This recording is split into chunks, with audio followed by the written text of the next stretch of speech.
வணக்கம், நான் உங்க சௌமியா பிரவீன்குமார். இன்னைக்கு என்னோட கிச்சன்ல நம்ம என்ன ரெசிபி பார்க்க போறோம்னா பீக்கங்காவோட தோலை வச்சு ஒரு சூப்பரான சட்னி ரெசிபி தான். பீக்கங்காவை பொரியல் பண்ணிட்டு இந்த மாதிரி தோல்ல நம்ம ஒரு சட்னி ரெடி பண்ணலாம். இதுக்கு ஒரு மீடியம் சைஸ்ல பீக்கங்காவை எடுத்திருக்கேன். இதோட தோலை நம்ம நல்லா பீல் பண்ணிக்கலாம். இந்த மாதிரி நம்ம எல்லா தோலையும் எடுத்துக்கலாம். பீக்கங்காவோட தோலெல்லாம் நம்ம எடுத்து வச்சாச்சு. இப்போ நல்லா வாஷ் பண்ணிட்டு ஒரு கடாயில் எண்ணெய் ஊற்றிட்டு இந்த பீக்கங்காய் தோலை போட்டு கலர் சேஞ்ச் ஆகிற அளவுக்கு வதக்கிக்கலாம். எண்ணெயில் ஆட் பண்ணி நல்லா மிக்ஸ் பண்ணிக்கலாம்.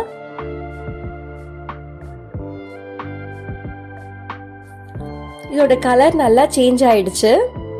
இப்போ ஸ்டவ் ஆஃப் பண்ணிட்டு இதை ஒரு பிளேட்டுக்கு ட்ரான்ஸ்ஃபர் பண்ணி வச்சுக்கலாம்.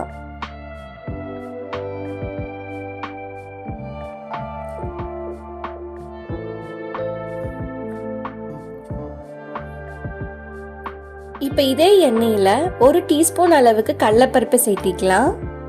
ஒரு டீஸ்பூன் அளவுக்கு உளுத்தம்பருப்பு சேர்த்திக்கலாம். இது நல்லா பொரியட்டும்.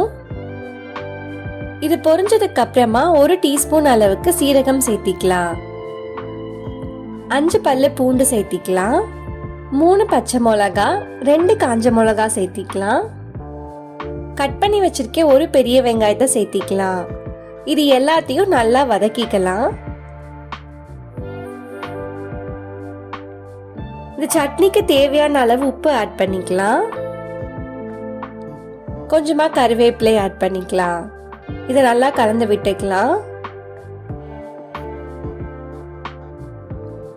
இதெல்லாம் நல்லா மிக்ஸ் ஆனதுக்கு அப்புறமா 2 தக்காளி சேர்த்திக்கலாம். வெங்காயமும் தக்காளியும் நல்லா வதக்கிக்கலாம். வெங்காயமும் தக்காளியும் நல்லா வதங்கிருச்சு. இது கூட கொஞ்சமா கொத்தமல்லி இலை சேர்த்திட்டு நம்ம வதக்கி வச்சிருக்க பீக்கங்காய் தோலையும் சேர்த்திக்கலாம். ஒரு சின்ன எலுமிச்சம்பழ சைஸ் அளவுக்கு புளி சேர்த்திட்டு இதை மிக்சர் ஜாருக்கு மாத்திட்டு கொரப்பா அரைச்சிட்டு சர்வ் பண்ணலாம். சூப்பரான பீக்கங்காய் துவையல் சுட சுட சாதத்தோட நல்லெண்ணெய் ஊற்றி சர்வ் பண்ணி பாருங்க. டேஸ்ட் சூப்பரா இருக்கும். இந்த மாதிரி சிம்பிளான குயிக்கான ரெசிபிஸ்க்கு என்னோட சௌமியா இந்த கிச்சன் சேனல் சப்ஸ்கிரைப் பண்ணுங்க. தேங்க்யூ ஃபார் வாட்சிங் மை வீடியோ.